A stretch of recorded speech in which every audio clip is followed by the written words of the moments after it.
Hey everyone, welcome back. Next installment of Dub, the Drink Up, Burn Down. Paul Horn, Steve Kwan, Chad Narani. Today, before I get in, let me just give it to Paul, man. This is a topic he's ultra passionate about. Paul, what are we talking about today? All right, so today we're talking about gun control. And it may seem kind of odd saying that I'm passionate about it, but there's just so many different layers to this topic. It's like peeling back an onion. I think it'll be real interesting today in today's discussion. Before we dive into that, though, what are we drinking today, Chad? I like it, guys. So this is one I'm ultra passionate about, actually. So Michters small batch bourbon. Not that it's my favorite bourbon, but it goes back. There's just a lot of history behind this thing. So Michters is one of the oldest distilleries in the United States. A lot of people think it actually is the oldest, out of Pennsylvania back in like the 1700s. I think the bottle even says 1753. It's a little bit misleading, to be completely fair, because the brand actually changed hands, changed names numerous times over the next like couple hundred years. And in the mid-1950s actually went bankrupt, and then was resurrected in the 1990s by two random just whiskey fanatics that loved whiskeys, loved the brand, loved the name, decided to bring it back. There's actually a big debate about when the first bottle was poured from that resurrection. The latest thing I said 2004, but it's hard to know because there is no vintage, like year vintage for Michters small batch, really any Michters bourbon actually. It's made out of mash bill, corn based. It started off as a rye based bourbon, but basically they master distill it for 20 barrels, small batch, no waste, and then when the two master distillers say it's ready, they start pouring bottles. So the one small batch could be 2 years old, one could be 5 years old. Like there's no way to tell, how old this barrel was that poured this bottle of Michters, but I mean, what you're supposed to get out of it is some earthy notes, some vanilla undertones. At the end of the day, man, I don't know what any of that tasting stuff means. If it's coffee, I know it. Anything else, I can't tell. It's sweet, that's for sure. Yeah, I definitely get the... Ooh. But it's fucking delicious. I do get the vanilla. For a sure. lot. Yeah, now that's that you what I said it. Yep. So I what probably wouldn't have picked that up if you didn't say it. The vanilla undertones? Yeah, I'm getting It a lot is. actually. Yeah. That's pretty So sweet. what are we smoking, Steve? Yeah, we're smoking one of Paul's favorite. It's My Father the Judge. And I've actually smoked one of these a couple years ago and fell in love with it, but he kind of brought it back to me and said, hey, my father this, my father that. And so now I'm really, really into My Father Cigars again. Thank you very much. Don Pepin's the man. Another couple $100 a month expenses. But this is a very, very unique cigar because it's a Nicaraguan cigar that's sort of infused with an Ecuadorian Sumatra wrapper, and it complements, together very, very well. Today we're smoking a Toro size, which is about 6 inches, 6 1/4, and I mean I think it's smoking good so far. I'm at the foot third right now, and it's starting to open up. It's supposed to be a medium full cigar, and I can see that it's right there on that border of just medium, not so much on the full side. What do you guys think? Yeah, it's tasty, man. Like, look at this ash lit just a few minutes before we started recording today. Still burning smooth as hell. The draw is perfect. Like, this is tasty, man. It's a great stick, and the Michters is a very nice compliment to it. It is. It So you got is. a little earthy here, a little sweeter here. So guys, Nice we balance. got a Judge cigar, one of the oldest bourbons in the U.S., at least the distiller and the name brand, all going back to one of the oldest debates we've had in probably U.S. history. And I will is tell gun you, control. one other thing. The Judge, the name, I just researched it, really comes from a family friend of the Garcias that happens to be a judge. And so what can fulfill this conversation to the max when you have something that is judicial and controversial and needs some sort of opinion. So So at the end of our debate, the judge will tell all. absolutely, well said. All right, Paul, kick us off. Let's get the real debate underway. So, anybody that hasn't been paying attention to gun control, we have one of two views. One is the left pretty much wants to take guns away, and the right, for the most part, wants to own military-grade weapons. And in my very humble opinion, this is just my opinion, I think both sides are a little bit backcrap crazy. And like anything in life, I think we need to find some sort of balance between the two. I mean, guns are used for a number of reasons. I think the self-defense and all that stuff kind of speaks for itself. So we're too late in the game, and too many people that own guns for us to get rid of guns like Australia or Canada. But then on the flip side, does someone that's doing deer hunting really need access to a military grade assault rifle? I don't know. You know, just my 2 cents on this whole thing is we need to find more of a common ground. And I really think the issue that's being debated right now isn't a gun issue, but it's a mental health crisis that's being disguised as a gun issue. That's my personal viewpoint. Quan. Well, I mean, that's a good point, but I think that, in my opinion, well, I'm first of all pro guns. I own several guns myself. I don't own a military grade, but I can see why people do for recreation purposes, and that's no different from people owning cars, right? And you know, just think about it, right? I mean, who needs 1,000 horsepowers out there? I mean, it's really about if you have a hobby. I mean, does it say that you can't own a high-grade hobby? Because it's legal, and I get that it's causing destruction, and I'm a little bit twisted by it, and I also, that causes me pause. But at the same time, I'm not sure if that's the answer to it. And I think there's a little bit more deeper reasoning why things are happening right now. And I don't think it has to do with the actual weapon itself. I think it has to do with more of the people, and that's what I think. I concur with that too. But I do own because it gives me a sense of security in terms of protection. Listen, if someone's gonna, force themselves into my house, and I have to defend my family, boy, I'll tell you right now, I have no hesitation in using that for the protection of my family, and I believe that's why, gun to me is important. Well, and let's be honest too, they're just fun. Chad at his bachelor party shot one for the first time, and he looked like a little kid. You went after he'd fired that thing. He went apeshit. It was like, it's good too. A kid on Christmas morning, dude, opening the presents, man. That was that. It was, man. It was fun. And so, Steve doesn't want me to do it, but I'm going to do a little of both sides of this. But what I can tell you, I'm ultra pro gun. I do think people should have the right to own a gun. I'm going to play off this though, because I'm going to comment on this. But before I do, Steve, so you said you have guns for protection. Are your guns in a safe? Yes. They're in a safe. Yes. Okay, now, if any of you have not seen Jim Jeffries in Gun Control, you should watch it. He's Australian, makes a lot of fun, and he was made famous on the back of Gun Control. Redid it in his next Netflix stand-up, Freedomed, where he did even more on gun control. He basically comes onto this entire idea of we have guns for protection, but we all keep them in a safe.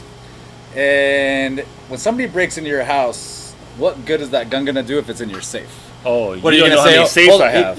He makes a really fun thing. So hold on, dude. One second. He's such a rookie. But at the end of the day, that's not an argument, sir. Because it is a finger. It's a fingerprint safe that opens up right away. All I have to do is touch it. Sure, buddy. And you. Oh yeah, it is. You don't keep them. He doesn't believe there is such a thing. And you keep them close to the bed. Close to the bed. I get it. Fingerprint safe, so it's really quick. Listen, guys, it's really quick. Most people keep these in safes. They're hard to get into. And by the way, I have 4 safes. I have 4 safes all around the house. So I could be in my office. Boom, I can get to and access to a gun in 5 seconds. I could see Steve keeping one in the air conditioning vent or something. It's unscrewed. He just pops it open, slips in a clip. I would have believed it more if you would have said in a humidor. Because I got a lot of those. My bad. As long as it's out of reach of the daughter, man. That's all that matters. Of course, absolutely. So, but at the end of the day, the protection thing, I get it, but that's a hard one. Should you have them be able to have fun? Absolutely. Okay, Chad. Now, question back to you though. Yeah. Protection thing. You don't own a gun. I do not. So somebody breaks into your house with a gun. I got a baseball bat right next to my bed. But he's got a gun. Gun versus baseball bat. Who wins? That's why I live in. Put the comments below. I'm not that worried about that. I mean, we're thinking about getting into gun. Don't get that wrong, just in case. And a little protection, a little just because I want to have one to go shoot. The biggest reason, though, man, is I'm ultra worried about long-term in the government. And this is where I go back and forth on the assault rifle thing, is that truly I think we should all be able to have handguns, right? Should there be background checks? 100%. Psych evals? Maybe, right? A lot of guns get in the hands of the wrong people, and that's a huge debate, and that'll get debated. I'm indifferent on that. I think possibly it would be a good idea to make sure the wrong people don't have guns. What about age restriction? 100% age restriction. You should not, if you can't drink a beer, you should not be allowed to. So, The irony of all things, you can't drink. Oh, you can't yeah. own a gun. You but got to be can when able you to can drink. So I mean, What an idiot. I don't know about the age thing here because you got to remember, 50, 60 years ago, people were bringing guns to school, keeping them in the principal's office It's an during education school. thing, man. It's an education thing. So, if that was okay back then, You think we what should has- arm teachers with guns? 100%. That's a current debate Yes. going on. Let Yes. teachers bring them in. Like, listen, man, there's a lot of things we could debate on that, but let me go back to the protection thing because I think the assault rifles become a really kind of big sticking point, and I think there's too many headlines about guns in general that are the assault rifles the lead into it. Like, we should ban guns because you shouldn't have assault rifles. Let's ban every single gun. And the reality of all things is when you really think about protection, right? The reason we have the right to bear arms is not to protect ourselves against a crook. It's to protect ourselves against our government, Yep. right? And at the end of the day, I 100% am, as much as I'm an optimist, I buy all the technology, Alexa, Google's in my house, all that kind of crap. I let them all spy on me. I do see the dystopian society, and I'm ultra worried about that long term.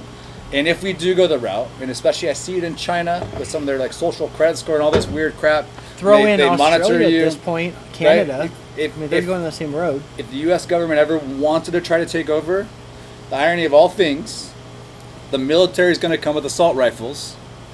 Would we want to have our own assault rifles to protect ourselves if the civilians had to go to war with the government? Yes, we would want to. Our government has an unfair advantage if we're not allowed to buy assault rifles anymore. Here's a little, fun exercise, and I just want to hear your point of views, guys. Okay, what do you think's going to come of it in the next few years? Like, what's the first law that's going to be imposed on us in terms of gun control or anything signifying So, that? I think California is doing their best to make it miserable for gun owners, and they really are. Well, no, let's be honest. Yeah? Like, I bought a Glock a few years ago, and I literally had to buy, it was a Gen 4 Glock, and at the time we were on Gen 6. So I had to buy essentially an older version of the gun. Why? Because California sucks. California now is trying to pass requirements for liability insurance for gun owners. So, if you're going to own a gun, they're arguing that you're going to have insurance for that gun. And then they're also It's just another way for them to make money. And then they're also talking about trying to allow people to sue the firearms companies as well. So, I think California is, as usual, at the precipice of stupidity. They've already restricted half the guns anyways, man. But do you think The their irony of all goal- things, you can drive across the border to Nevada and bring it back. No problem. Well, that's what I did, I mean, well, I didn't do that exactly, but I used to live in Ohio for 4 years. Some of you guys know because I've shared this story. I brought my guns back, and technically you can bring these guns back. But the thing is, California gun sales are completely different because they hold certain amount of bullets that are allowed in handguns. And I happen to have one that has an extended bullet, which if you bought it from another state and brought it here, that's okay. You just can't purchase it here. Yep. And when we were in Nevada, we were shot fucking every gun, like assault rifles, like machine guns. What was your favorite? What was Honestly, your favorite one? the handgun was the most fun because it's just like the most skill because there's like one shot at a time. I could see that I was hitting the target. The machine gun was just like a spread, right? It's like so the handgun was the most fun because I could actually see what I was doing. Where all the rest of them were just cool to shoot. Like the shotgun was like. But I love the shotgun. Shotgun shotgun's was fun. fun. Cool, guys. What else do we have on this topic before we close this thing out? Like any last kind of closing remarks? Let us know your thoughts. Exactly. We're always open.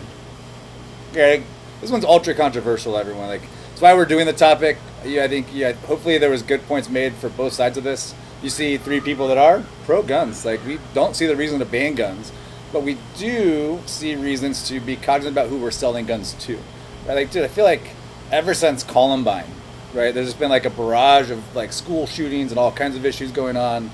Columbine's near and dear to my heart. I had family there when that shit happened, so it's a tough topic, man. But at the end of the day, let us know your thoughts. It's a tricky topic. With that, guys, grab your Michters. Absolutely. Let's close this out. How's that cigar before we loop it? Fantastic. It's man. delicious, right? It is Yeah. amazing. You guys got to try this. It's called The My Judge. Father the Judge. And then Michter small batch. Awesome. Gentlemen, Cheers, guys. drink up, burn down.